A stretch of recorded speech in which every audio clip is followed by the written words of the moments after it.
welcome back to Throwing Wrenches Garage. I'm Tom. And I'm Declan. And we are here, finally, after all of holiday craziness and missed weeks and lives and weird episodes, we're back to normal. So, well, as normal as we get, right? Which is, pretty distant from normal. But we are back on it today, and our intent is to get the engine pulled out of the Chevelle today so that we can get that in line for the IROC.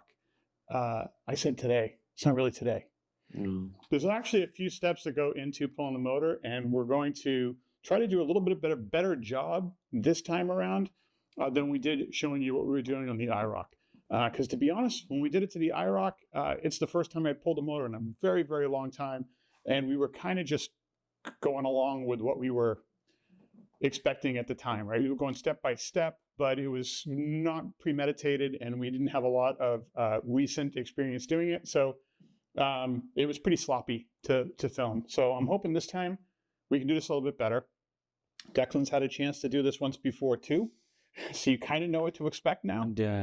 Your car is a lot different though. It is, but it's easier, right?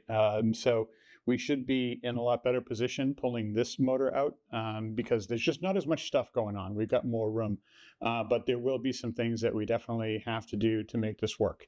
So we wanted to take a second to talk about the sort of step-by-steps of what we're going to need to do in order to get this thing prepped to pull. So that's coming up now. It's crazy, the tight spaces. All right, so whenever you're going to pull an engine from a car, it's never quite as simple as just bolt up the engine to a hoist and then yank it. We've got to do a bunch of stuff first, right? And we experienced that last time. Yeah. So I made up a bit of a checklist. This is not a formal checklist. This is just what I was able to write up this morning, and I'm sure that I missed stuff.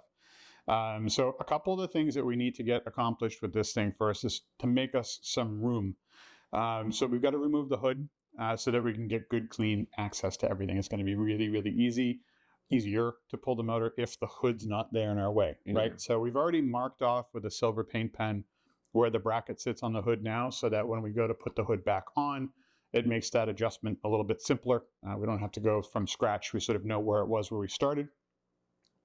We also need to drain the coolant and drain the engine oil because we need to drain we don't want any of that fluid in the engine when we're pulling it, because we know what happens right when you start moving things around. If it's got fluid in it still, it's going to be really sloppy. I think we've had every fluid that can fall out of it. Yeah, we've done gas. We've done a fair share of mopping stuff up, so we don't want to continue doing that. So you do have to pull all of those fluids out of it. We are going to have to pull the radiator. So on Declan's car, we really needed to remove the nose of the car in order to get the hoist in. We don't have to do that on this car, but we do have to remove the radiator because you can see how much space it's going to free up if we take that radiator out. Yeah. And we need that space to be able to pull it. Then you've got to move on to removing every cable and connector that's possibly connecting the engine to the car. So there's not a tremendous amount of them on this one. It's not like it's not like the IROC where we have all kinds of smog stuff. So it shouldn't be that bad. Everything's pretty visible. Then we've got to get under the car, disconnect the trans linkage, disconnect the drive shaft from the trans, disconnect the trans from the cross member that's holding it in place, disconnect the trans cooler lines, which are connected into the radiator, and then double check for anything else that might be connected under there to either the transmission or the engine. Then we'll come back up the top. We'll remove the engine fan. We'll remove the carburetor because those are going to be sort of in our way. What isn't in our way? Those are really it. That's kind of the end of the list. And then once you get to that point, which should take us a little bit today, but once we get to that point, this thing is really kind of ready to pull. And then we'll move on to that day 2, right, where we'll walk you through what it takes to actually yank this motor out and what you're going to need to do it. So first, let's get started with this hood, yank this sucker off, and stow that away in the basement. What do you say? Fine.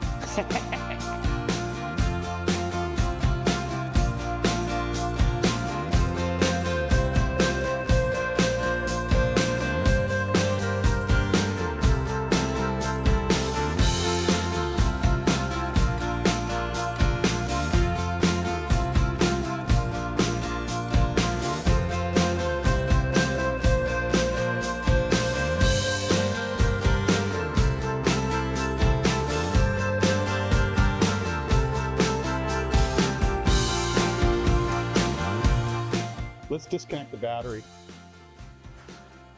Get that done first. You take the positive off first, then you know you're not going to shock anything.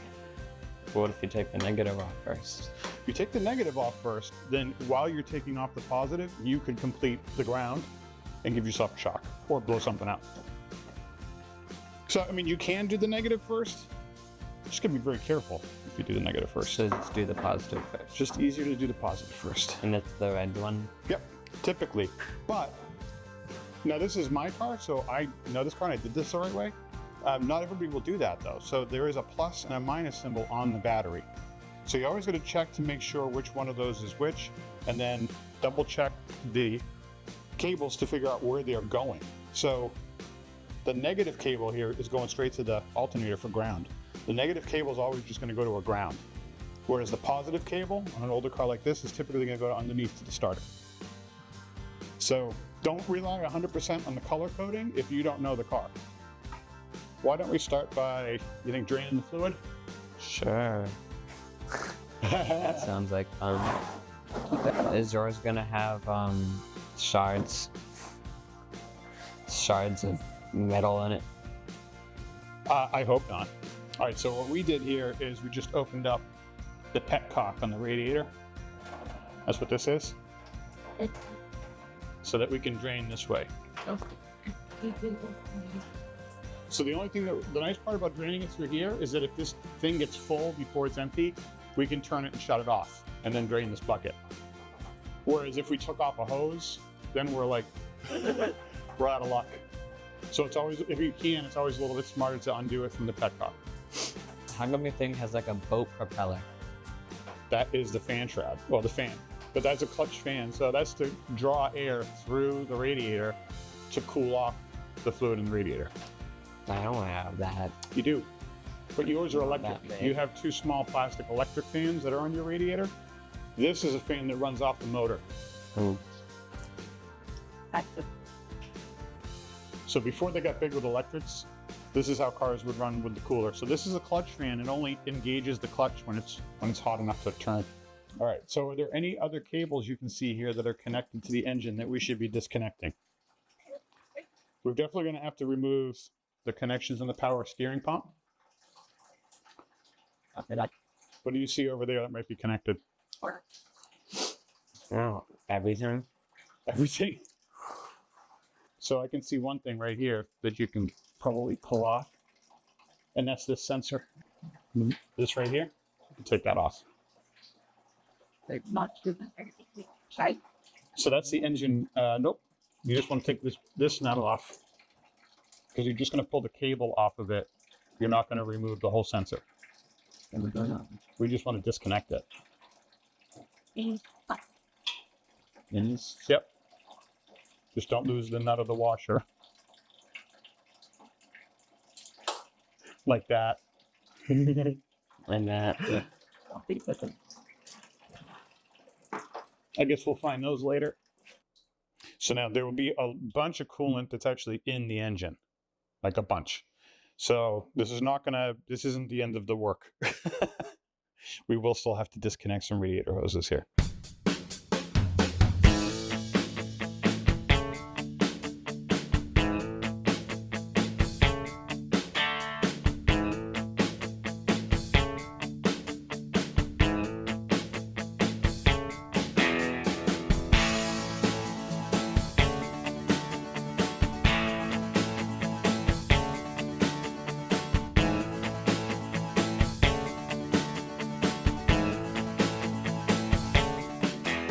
Do you see these lines?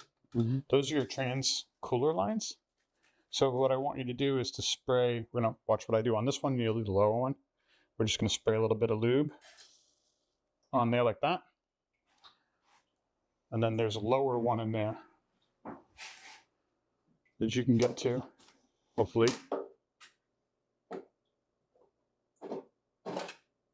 Almost pressed down. Yeah, on the red. There you go. Always a good idea just to sort of hit that with some blaster before you try to take it off, just to make sure that it's not going to twist on you, because we're going to use a line wrench to remove those, or flare nut wrench. And when we use that wrench on there, you want the nut to spin on the tube instead of the tube coming with the nut and pinching and twisting. Make sense? Yeah. So you might want to try to flip it in the other way, because you see how the angle of the wrench is fighting you? Yeah.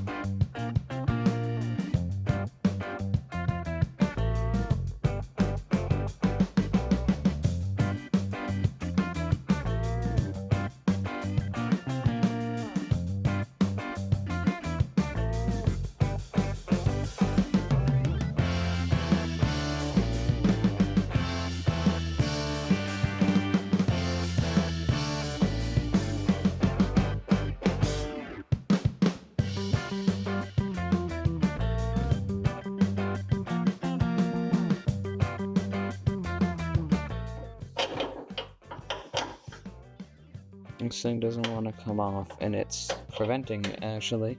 Every time I turn it, it turns back. Oh, yeah? Okay. All right, then why don't we try taking the shroud off, huh? Okay. All right. I think we've got some zip ties that are holding this piece to the underside, so you want to cut any of those zip ties that are attached to this on the bottom. Anything that you can see.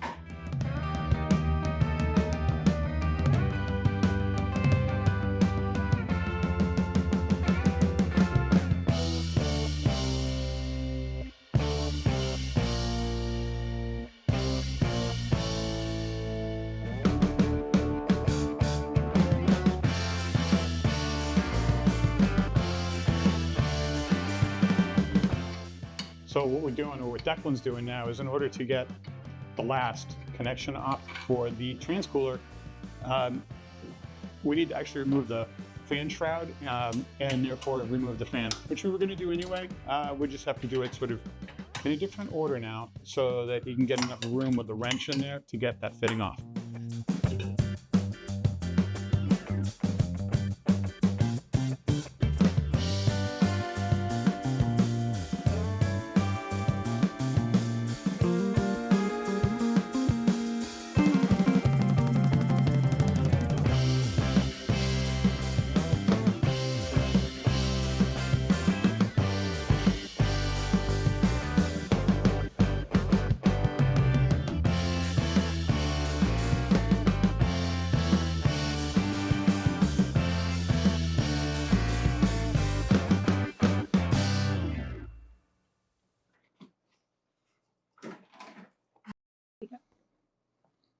Well, I think I know why I was having overheating problems with this car. Is it like horribly messed up? So I've always had a challenge with this car when it's on the highway, especially at high RPM or higher RPM for this car, it tends to run hot. It's a single core radiator. No wonder. That's ridiculous. Right. Is mine too? Or No. One? This is ridiculous. This should be at least a twin. I mean, it's the size of a twin core radiator or dual core radiator, but it's only one core. So the core is referring to this stack of fins. Why is there a random washer down there? I don't know. So this is the stack of fins. What happens is the water ends up coming in through the bottom, or the coolant comes in through the bottom, and then it traces its way through these tubes. Can you see them? Yeah. So all that little zigzaggy, that's actually a tube that's zigzagging through, right? So the water or the coolant passes through there. This gives it more surface area, so that as the air hits these, it radiates heat. It draws the heat out of the coolant. So after it goes through this, then it can come back and work its way up here, and then it goes back into the engine, hopefully as cooler fluid, right? And that cools off the engine. So this is a single core radiator, which means there's only one of these cores of cooling ribs. A twin core, a dual core, a two core radiator would have another one of these stacked here, and the coolant would have to go through both of them before it goes back into the engine, which would cool it off further. So this does not have that. So, all right, that's good to know, I guess. So You didn't know that? nope. So more than likely, we will be talking about a new radiator for this car, and that's probably going to solve the problems that I was having with it getting too hot, because that's certainly not a good thing. There's just too little cooling. All right.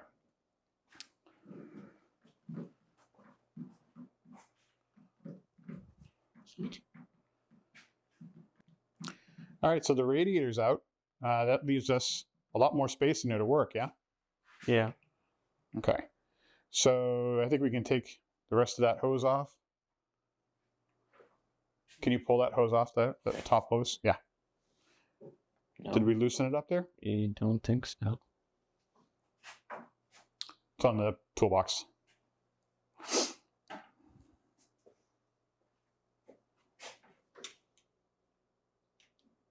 There may be coolant in there. Probably is.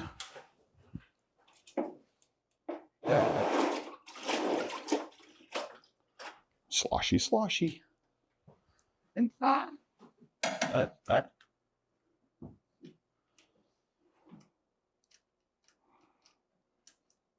That's plenty loose.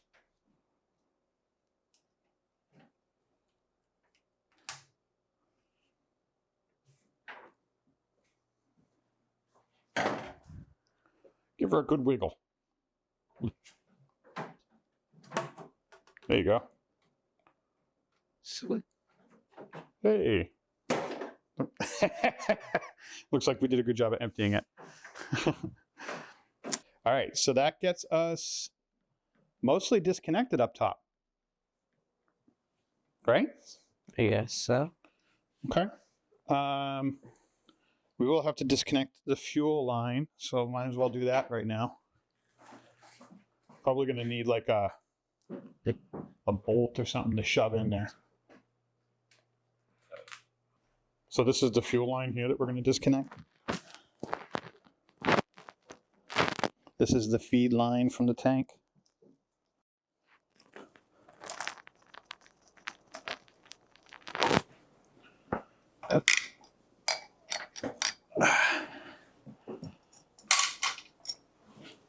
Hi.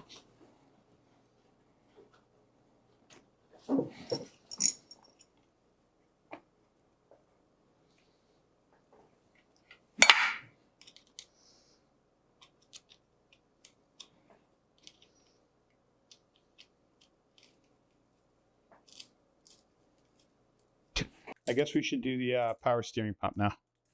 Yeah? Yeah. Make sense? Yeah, I guess so. So that's this guy here. So that's these two lines. So that's, again, with these guys. This is the low pressure return line. Whereas this is the high pressure line. So where the pump, what's happening here is this power steering pump, this is running off the pulley when the engine's running, and it's spinning this pump. It's pushing fluid at a pretty high pressure into this box. This is the steering box. So that fluid coming through here at a high pressure is helping you hydraulically assist the turns.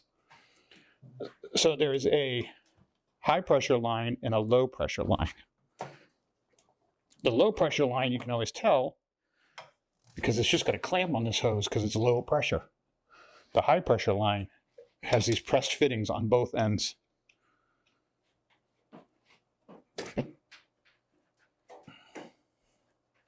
We're going to take the carburetor off.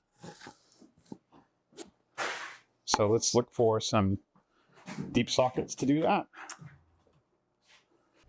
So you've got 1, 2, 3, 4 bolts to get that off with. And I think what let's do, actually 2 of them I'll do with a wrench. But that.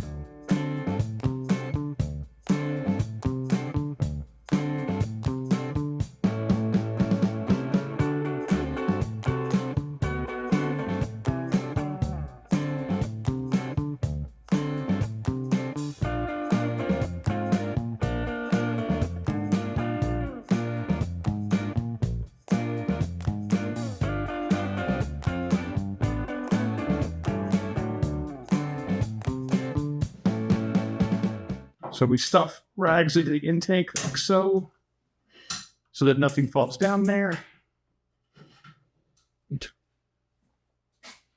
All right. So I think at this point, we've got just about everything we can disconnect up here, disconnected. Back one. So we have taken off the carburetor.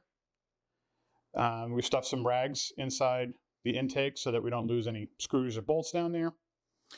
Even though we are going to take the intake off later, I'd rather not drop things into there. Again. We have disconnected the power steering box. We've disconnected the battery. We still need to disconnect the starter, but we'll do that, I think, from underneath. It should be a little bit easier. We've taken off the connection to the fuel pressure sender and the water temperature gauge. We've disconnected all the vacuum lines from the carburetor. Transcooler lines have been disconnected. I think we are pretty good on the top side. So I think we're good on the top for now. Right, so not too bad, right? No. Pretty simple disconnection. I mean, actually, this is way easier than your car. Yeah. We had a lot more in There it. was a lot more to do. But we need to disconnect the heater hoses. Those have to come off. That we missed. So that's easy enough. We'll take those off. But then I think we'll take a quick bio break for us. And then come back down here, and it'll be time to work on the underside of the car. So we'll get it jacked up. We'll get some cameras under there for you guys to see. And we'll start making our disconnections from the transmission side underneath to make sure that that is disconnected. We'll take the cable off the starter. And once we get all that stuff done, we should be technically ready to pull, which is kind of nuts. Technically.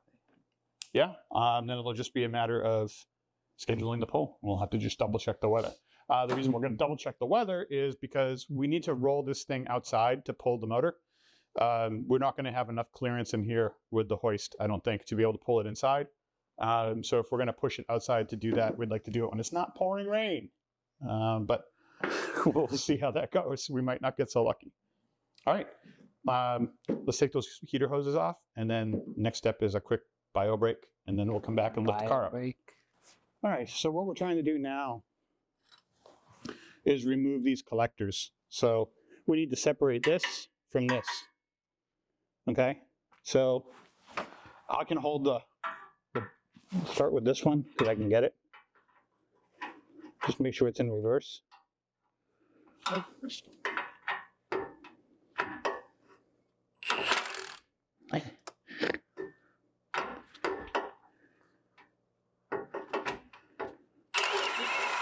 Got it.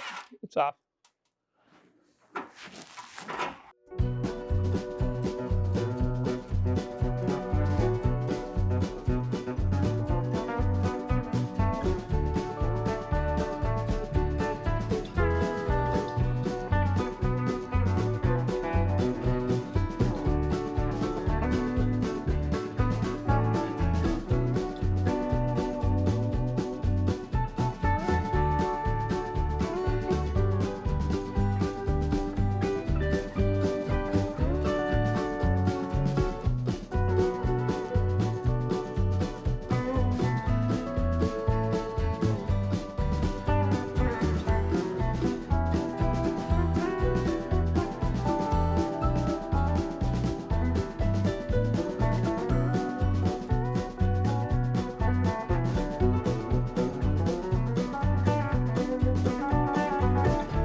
So after we took care of the exhaust, and while the car was still up in the air, it was time to disconnect the components from the transmission.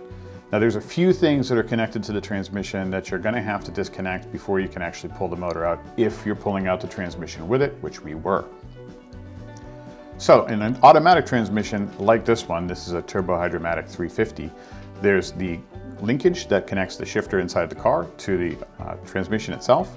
That's just a couple of bolts to take the bracket off and a cotter pin removal, and that comes right off. The second is this piece, which is the speedometer cable.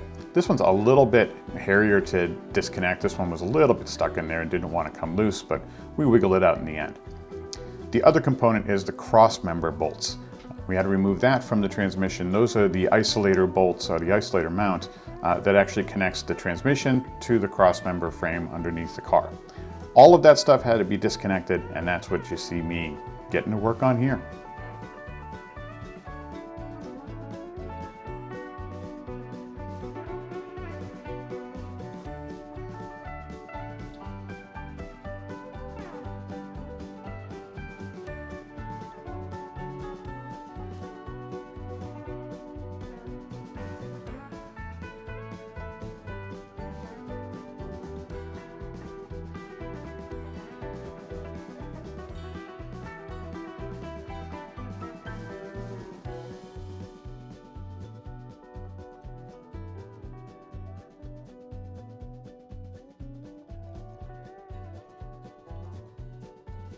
So I guess the first thing to note here is that my little fix helped, because this is not wiggling at all. So I'm pretty happy with that.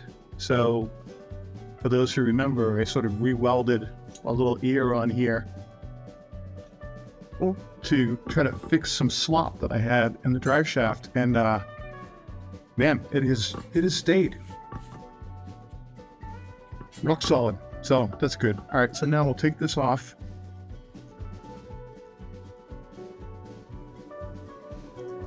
Removing the drive shaft is actually pretty simple. The operation itself isn't very complicated. It's just 4 bolts on the saddle of the yoke that connects to the differential. Once you remove that, you can basically slide the drive shaft right out of the transmission.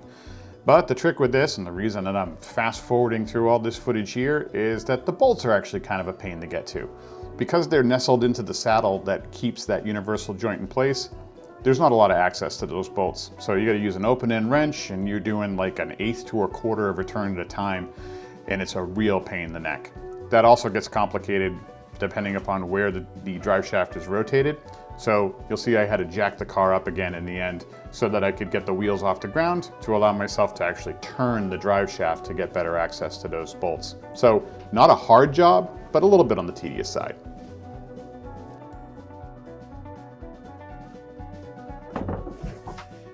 All right.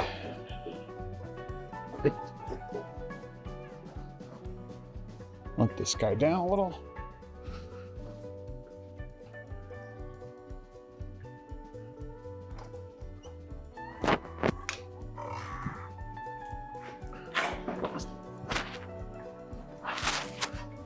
Oh, that.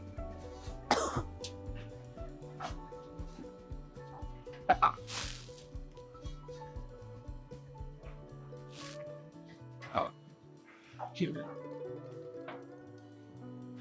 So, hey, Declan. Yeah. Want to get me a crowbar? Pry bar? Crowbar. Well, pry bar.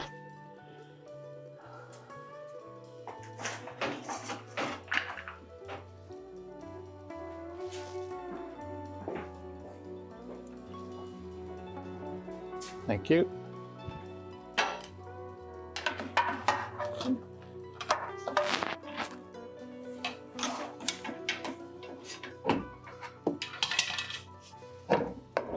There we go. Good.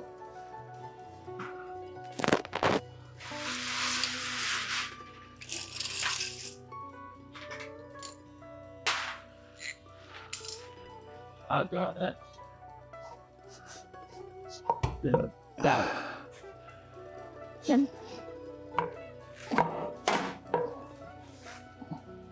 All right, so we had a checklist. It's this. All right. We'll maybe take a picture of this and put it up on the screen. Maybe like right there.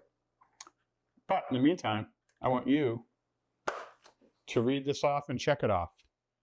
Okay. What do we got? Drain oil. We did drain the oil. Yeah, we left the oil filter on because that's basically plugging a big hole. But we did drain the oil. Drain coolant.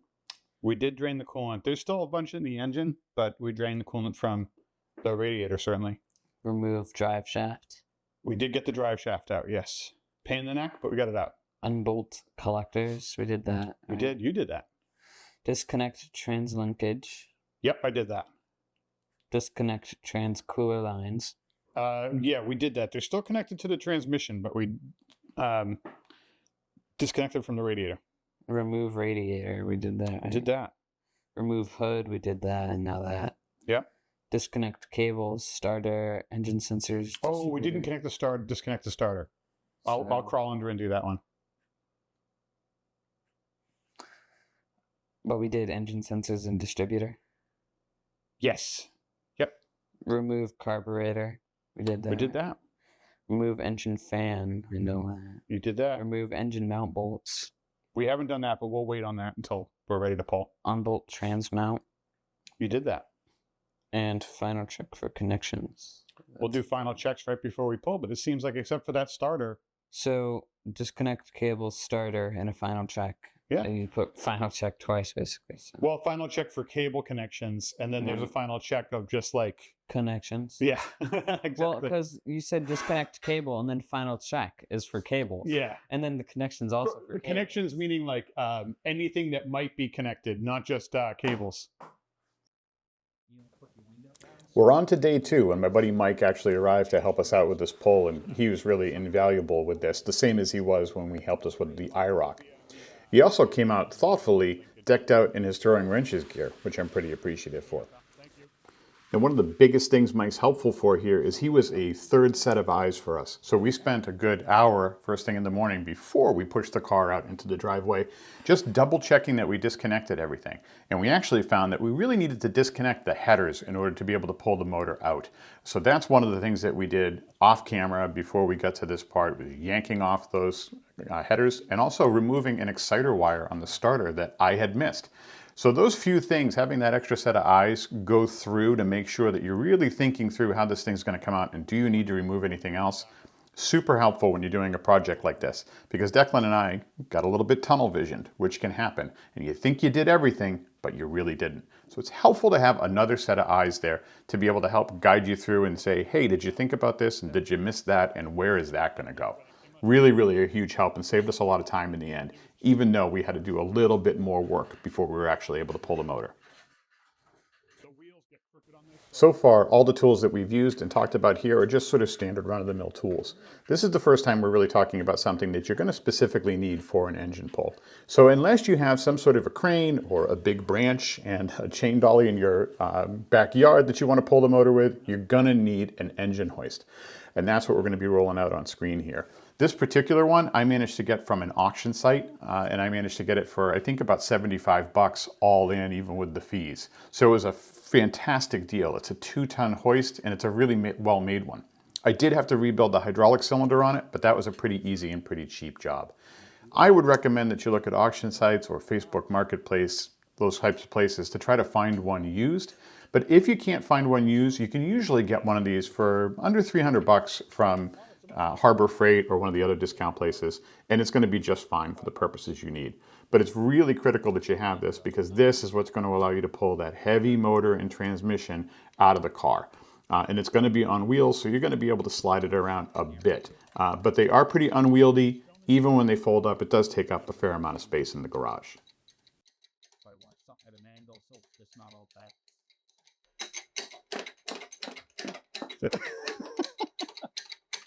That's in the highlight. The hoist dance.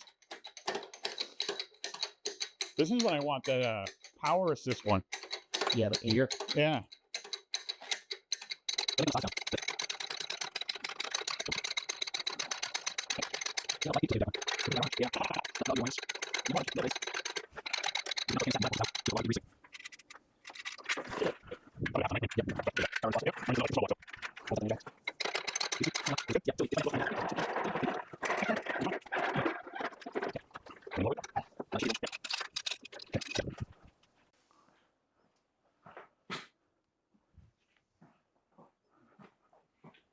and boost it out.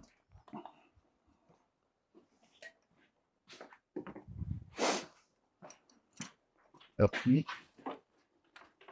Solid. Throttle linkage you already moved away, right? Yep. So that's just the kickdown linkage? Yes. Perfect.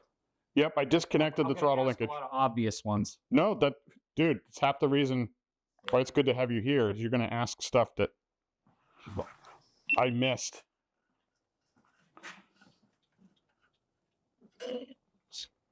So we got to watch this when we start swinging it up, just to make sure they don't catch here and tear off.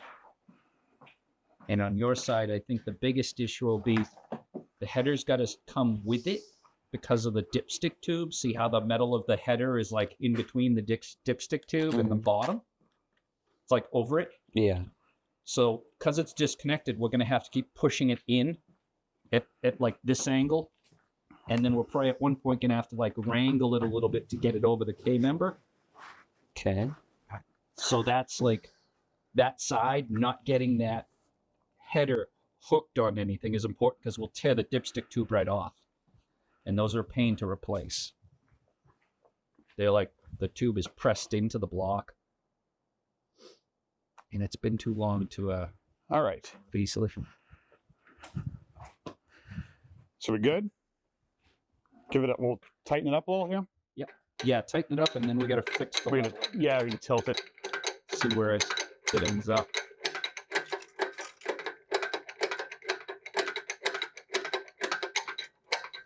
Yeah, that's better. That's good. That's good. So now it's a question of probably leave it neutral. See where we go. You know where the engine mount is? Just watch the engine mount because it'll start coming off of it. Yeah. Wait a minute. Yeah. Yep. Free on this side. You're completely free, right? Yeah. That came off really easy. Need a little bit higher? Yep. So on this side, it's the starter. The starter is hitting the K-member.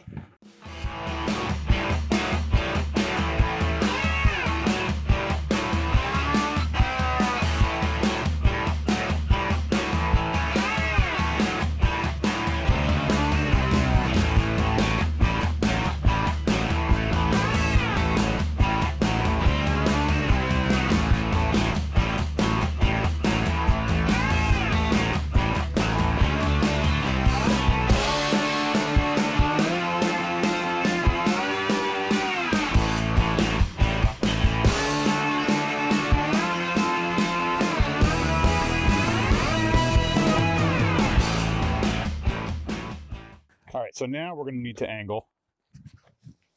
Oh, and look at this actually turns like it's supposed to. It's not all bound up. Nerve-wracking.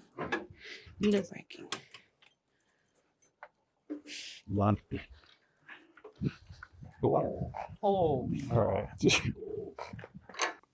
Here's another one of those spots where having a second or a third set of eyes is really, really helpful. Somebody's got to man the jack stand to be able to lift this thing out. The hoist has to be pumped. But somebody else needs to be watching what's going on with the engine. Are you clearing everything? Are you going to smack something? Is something hung up? And it's, in my experience, a much better idea to have a third person helping you out with this because then you can see all angles.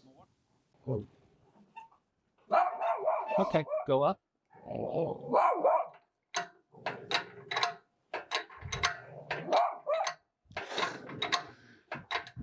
Hook up Warren. Okay. So if we can move forward. And now go up. Whoop, that was my bad. Forward. Yeah. Too much. A little too.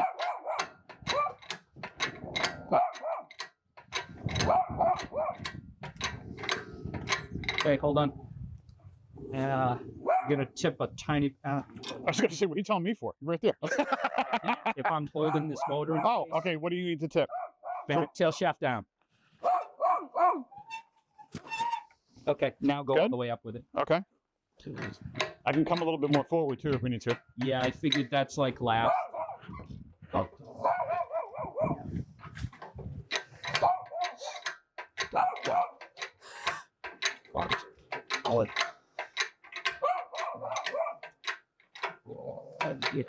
Okay, back. Put motor. That was a little bit deep. Outside. Down. Yep. If you want.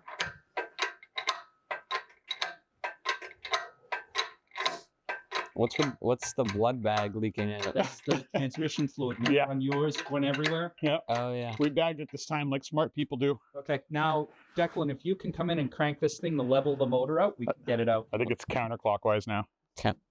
Okay, next. Can you get it? Yeah. I sure Very am. hard to do because it's the wind beat. No, it's against. Supposed to grease the heck out. I did. Out.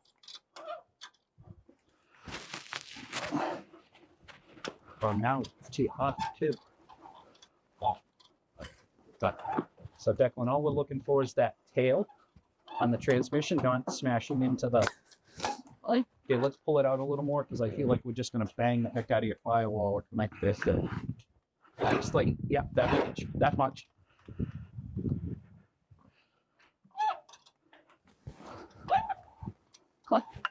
So, hit the D's or it's going. You get something to put this on? The stand? Yeah, like something to put it on. God, We're gonna have to so set good for a while. 3 minutes. But we just gotta set the stand up. What? You were so good for a while. Yes. Hi.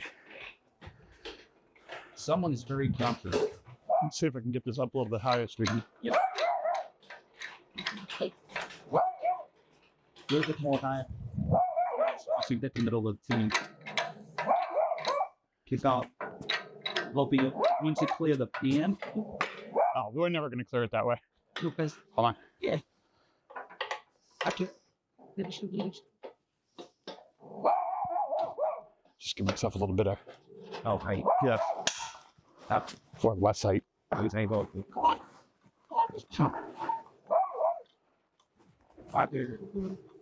You know what? Can we pull down on this to make it easier to turn? Yeah. I just don't move back at this fire. That's right.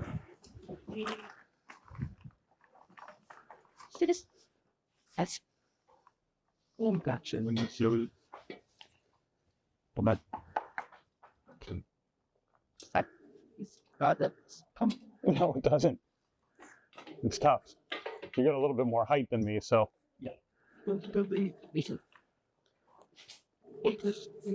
Oh, it.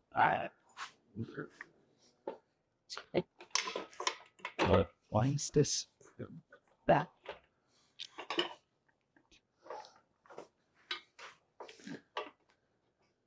Oh, stick hack. That's a delicate stutter.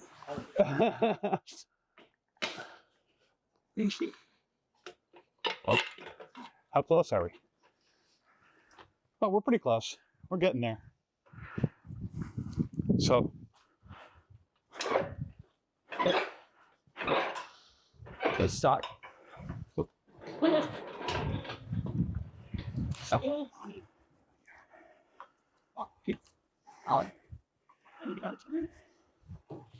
Oh. Let me get some grease on there again.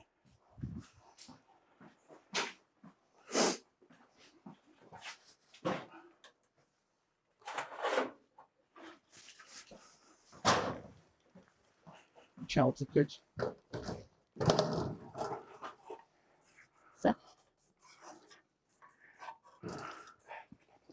I'm sorry. I was trying not to get you.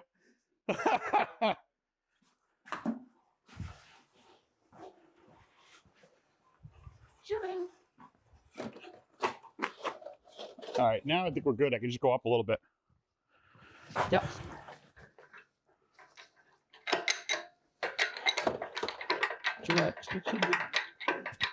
I might be it. Straight back.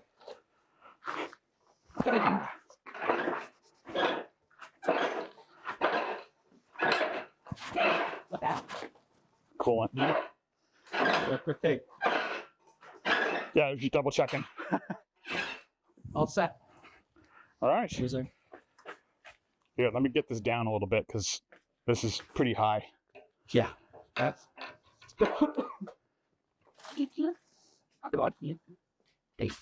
so we're gonna yank the transmission.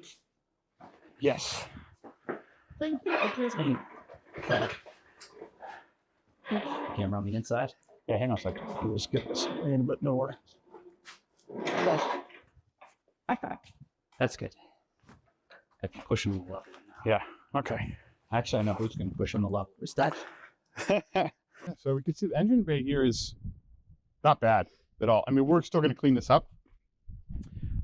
We'll No take a damage or rust. no. So we'll just take a degreaser to this and clean it up. Maybe a little bit of wire wheel action, and Then then you can sit inside it, pour 15 out. yeah, he's good at it. Yeah. He's like the best at that. Same as would get messed up with it.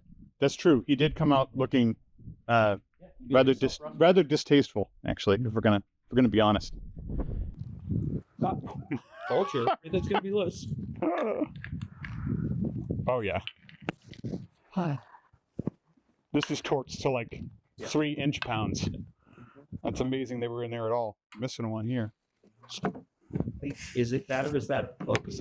No, but it's missing one. No, because the locating pin wouldn't have a through hole. No, it does. These are the pins right below it. Oh, that one is, yeah.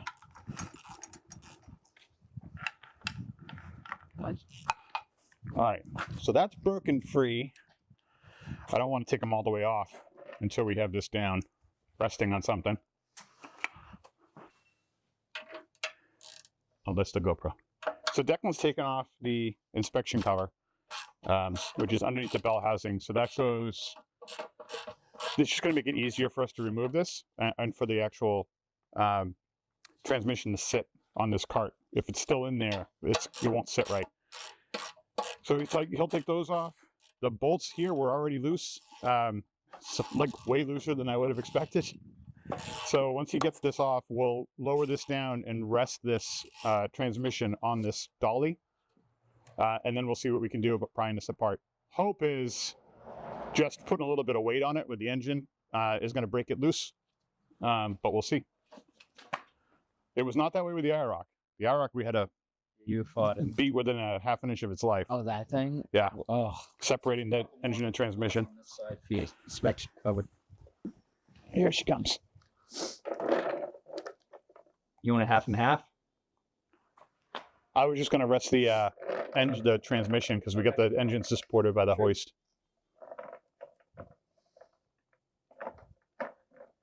Down. Because all the weight's just going to shift weight.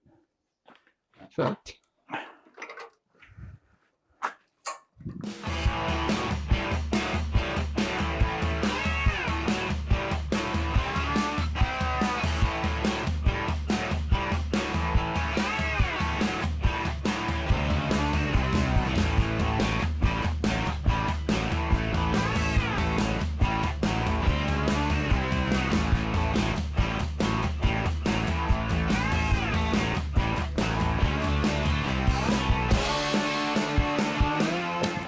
Kind of stop things. Wow. Yeah, there it is.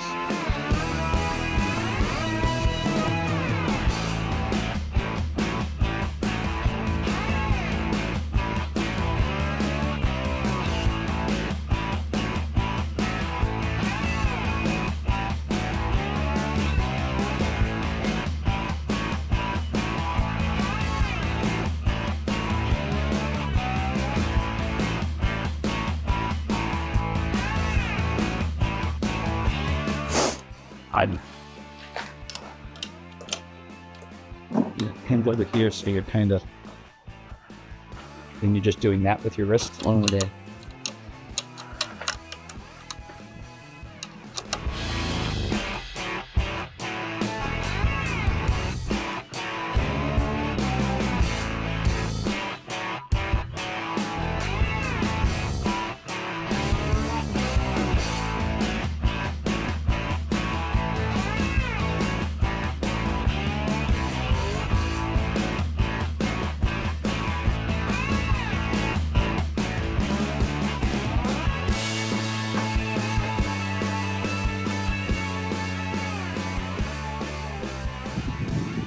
You having fun with that?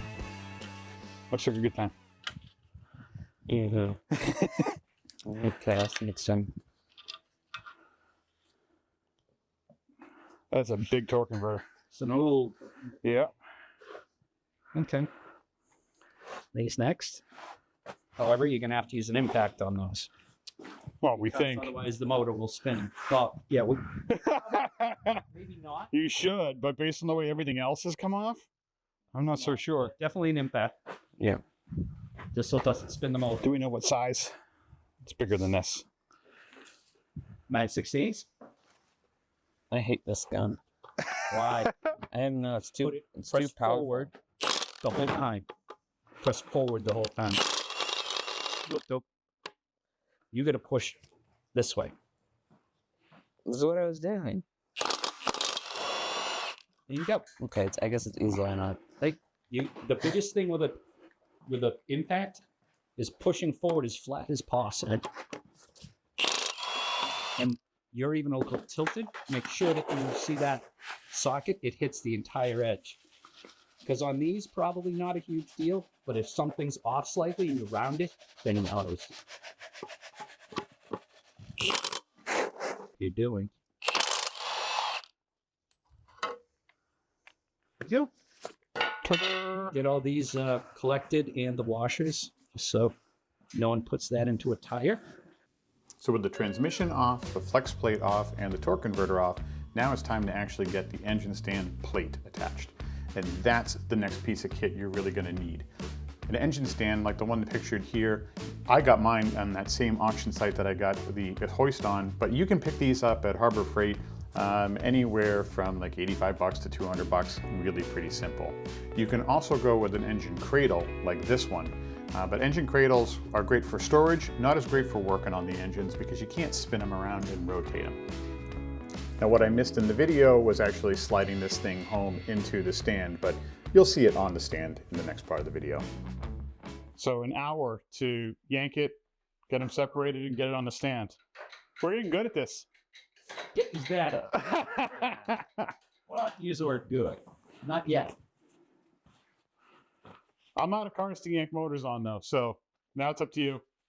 And I got a feeling yours is going to be A neck. hell on earth compared to even the IROC. It's gonna budget 3 days. Yeah. So for those who don't know, playing the stay-at-home game, Mike has a Mustang. It's a 2001? 2001. Yeah, 2001 Mustang Cobra, and he's got a new motor to place in that. That motor has to come out to the bottom. Like this is basically like With the entire suspension. yeah, this is like an arthroscopic surgery. Like you basically the engine has to come out through the tailpipe. So that's going to be a fun one for us to do. I'll have to film that one too when we do it. It'll be a little bit extra for those guys who are into Mustangs. You have to film it just for the laughs. Oh, for sure. What if Dana decides she wants a big block in the Nissan? We're not touching anything with the Nissan. Yeah. Why?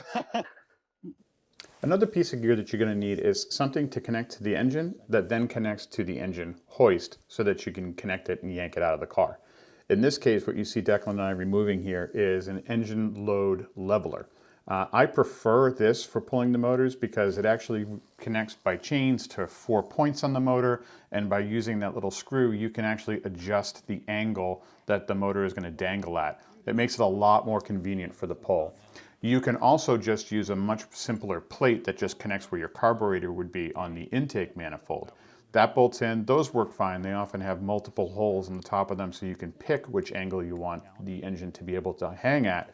The only challenge with those is that you do have to muscle the engine a lot more if you want to pitch it at different angles. So perfectly acceptable, but if you're not doing this with a ton of people and you want to make it go easier, I'd suggest one of these load levelers. They're really not that crazy expensive. So this is the motor that's going to go into your IROC. Yeah, I knew that. So this is it now. This goes in there, which is pretty cool. All right, so we'll take a little road trip of the motor here. So we definitely had an oil leak in the back. This is, and I think I talked about this before, this is a known issue. So you can see there's a rubber or a silicone gasket in here. That's the gasket that they always ship you with the intakes. but smart people don't use them because they basically cause leaks. And that's what this one was doing. So we got a ton of oil that's been just seeping out of the back of this thing as long as I've had it. So that intake is going to have to come off so that we can just RTV those. Then we're going to have to do a little bit of exploring in here to see what we really got for a leak. We might have a small rear main seal leak. Not sure yet. We'll figure that out once we start tearing things apart a little. Let's see what else we got going on. We did have, it looks like, a little bit of leakage going on down here because we definitely got oil up and around the pan. But I don't know, what do you think, Mike? I'm looking at this and thinking this is probably the gasket around the Could be the oil steering pump, a little bit of dribble from this, Oh, dribble from that. yeah, power steering definitely dribbles. Distributed. I'm assuming it's more aerosol coming back and hitting the pan. Yeah, and we weren't losing a ton of oil. So this is just, I think, tired. It's Yeah. all aerosol. So it's not dribbling. Yeah. Not a huge deal. It's a reseal. Yep. Buy a gasket kit, reseal the whole thing. Yeah, exactly. Yep. So that's probably in the cards for this thing is sort of a reseal on everything. Just a general cleanup. And what color is it going to be, Declan? Black? You want to go black? You don't want to go red to match the car? Not. Maybe a little of red, but no. Red on the valve covers? Maybe little accents. Well, you know what I think we should do? We'll go black, and then we'll get you the chrome valve covers that have the red Chevy. Okay. That's what I was like if I would make that red. Yeah. Yes. I don't want to paint these again. That was a pain in the neck. Hold on. That's Declan. Well, all right. Maybe you don't want to paint them again. So, well, there you go. We'll start to add these to your list of things that you want for your birthday. Sorry. Valve covers? Yeah. Yep. Yeah. Get used to it. That's the way it's going to work from now on. You're going to want all that stuff. All right. Oh, hopefully I'll have a job. Yeah, we got to get you a job. Nice. So somebody this is a junkyard torque converter. Yeah, it's just a generic GM. Who knows what? Came out of a Chevy Nova, so we'll have to see if we can find any numbers on this thing. Says Chevy Nova. Yeah. Nice. Which is, I mean, honestly, can you get more generic? No. Probably They could have just left it at it came out of a Chevy.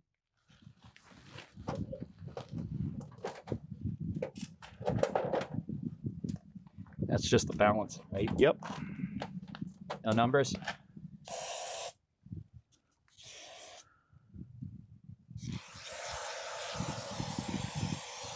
don't see any. I'll kiss these.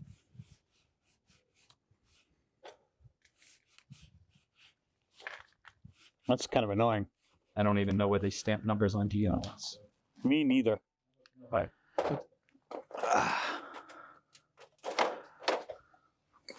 Now it's in the can.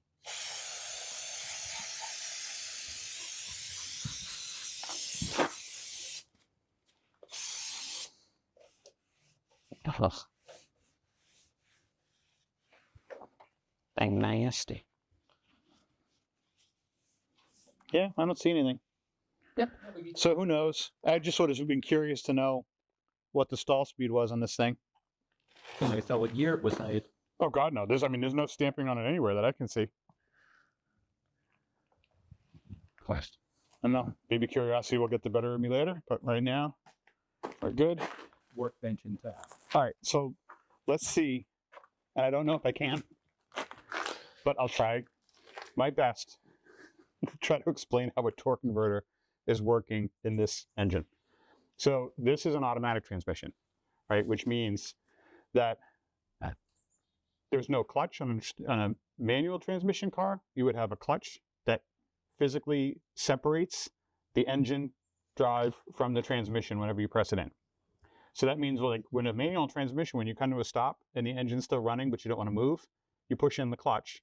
It separates the two and the engine can just spin while the transmission just sits there. This is automatic, so it doesn't have that. This sort of serves as the clutch, basically. So this allows the engine to spin free when you come to a stop and put the brakes on. There's basically a bunch of fins in here, turbines, that spin and allow this thing with the fluid running through it to spin free while you're at a lower RPM. And then as you increase RPM, it stops spinning free and the plates lock up or try to lock up. And that connects the engine and the transmission again, and that's what gets you going. So the reason we need to get a new one of these is this has a lower stall speed. Like we're guessing, I never tested it, but I would be surprised if it was more than like 1200. It might even be less. It's going to be the lowest probably of any GM torque It's converter. really, really weak. So that means that basically it doesn't take a lot of engine RPM to kick in before this thing wants to sort of lock up, which is great in a car that doesn't have a ton of low-end power like ours does. But the problem with that is that as we put my new engine in here, which has more power and can generate more RPM, we need that torque converter rating to be higher. So we want the stall speed like twice as much as what this is, so that it's not looking to lock up until we get a lot of RPM in and get a lot of our horsepower generated in the motor. So inside this thing, if we cut it apart, you see a bunch of turbine fans and then all that fluid. And the fluid spinning is what helps lock up those fans. Okay.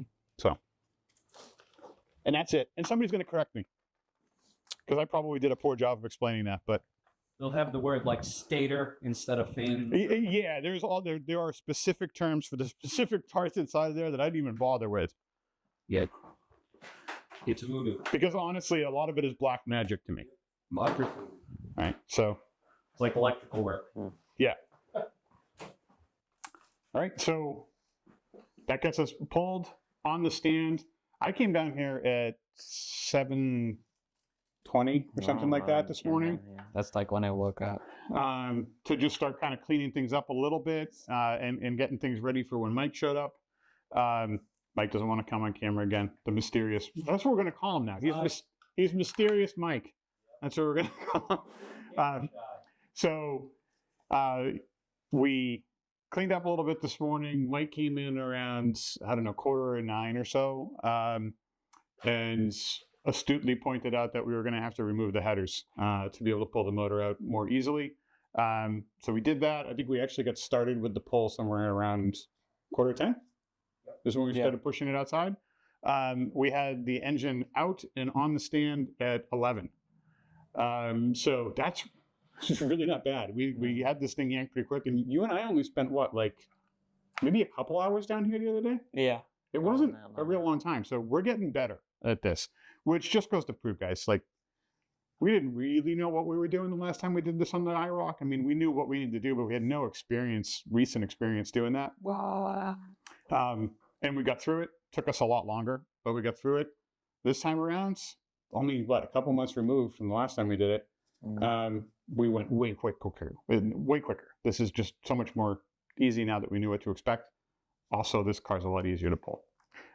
So that gets us to completion on yanking this thing out, and hopefully you're sort of seeing more now, sort of step by step of what we had to do to yank this puppy out of there. Next steps will be cleaning this thing up and tearing it down. I'm not planning on tearing it down all the way. We'll see what we get to, but we are definitely yanking the intake off to address that. And while we're in there, I think we're also going to try to see if we can get a peek at the camshaft and see how that's looking. I did order a timing chain, which is supposed to be here this week. Advanced Auto Parts had like a big blowout sale, so I managed to get a timing chain for like $25. So I think we probably will pull the water pump off. So this is the water pump. We'll have to pull this water pump off. Let's see this chrome piece here. That's the timing chain cover. So the timing chain is a chain that runs between two gears. One gear is run off the crankshaft, and the other gear is connected to the camshaft. The camshaft is what operates our valves. The crankshaft is what's actually being driven and turning in the motor, and that's what drives the engine. So that's your main drive. Okay. Right.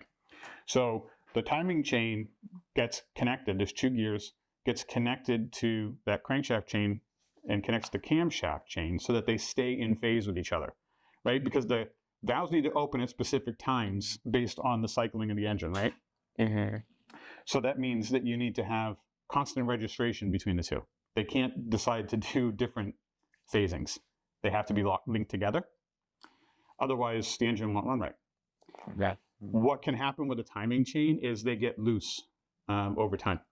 And so as the chain gets loose, then you can start to run into timing issues, because if the chain is loose, then it's not going to keep perfect timing between the camshaft and the crankshaft. Okay. So it's one of those jobs that's not hard to do if the engine is out like this. So with the engine sitting out, we've got the opportunity to do it, so we might as well. We're also going to do a leak down test. So that's another piece that we're going to do. So that'll be next video. We'll make sure we do a leak down test, and we'll see if we can take off the intake. And the leak down test is just for us to figure out if we have compression leaks, and if they are there, how bad are they? Are they bad enough to do something about it? What month did we take the engine out of the Camaro? I think we did that in September. Is that? It feels like it was like last month. I know. It feels like it was very, very recent, but I think it was September.